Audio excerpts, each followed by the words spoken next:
ভারতের সবথেকে দামি ট্রেন কখনো দেখেছেন? ভাড়া এতটাই বেশি যে আপনি একটি ফ্ল্যাট কিনতে পারবেন। যদি আপনি রাজকীয়, জাঁকজমক ও বিলাসিতা অনুভব করতে চান, তাহলে ভারতে এমন একটি ট্রেন আছে যা আপনাকে একটি চলমান প্রাসাদের মতো অনুভব করাবে। ভারতীয় রেলকে সাধারণত সাধারণ মানুষের যাত্রা বলা হয়, যেখানে প্রতিদিন লক্ষ লক্ষ মানুষ কম ভাড়ায় তাদের গন্তব্যে পৌঁছয়।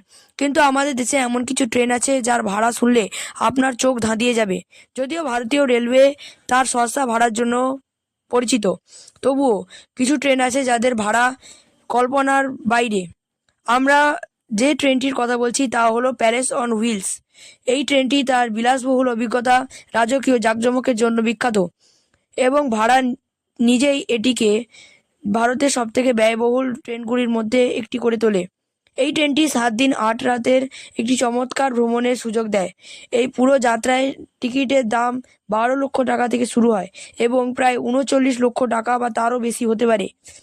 যে এই দাম আপনার বেছে নেওয়া কেবিনের ওপর নির্ভর করে, যেমন ডিলাক্স, সুপার ডিলাক্স বা প্রেসিডেন্সিয়াল স্যুট ইত্যাদি। প্যালেস অন হুইলসের যাত্রা নয়াদিল্লি থেকে শুরু হয়ে রাজস্থানের প্রধান রাজকীয় শহরগুলির মধ্যে দিয়ে যায়। এই রুট সাধারণত নয়াদিল্লি, জয়পুর, সাওয়াই মাধোপুর, চিত্তোরগড়, উদয়পুর, জয়সলমের, যোধপুর, ভরতপুর, আগ্রা, নয়াদিল্লি। এই ট্রেনটির মধ্যে এয়ার কন্ডিশনিং, সংযুক্ত বাথরুম সহ বিলাসবহুল কেবিন, 1 বা 2টি রেস্তোরাঁ, একটি বার লাউঞ্জ এবং একটি স্পার মতো সুবিধা রয়েছে। আপনি কি এই ট্রেনে চড়বেন? কমেন্টে লিখে জানাবেন।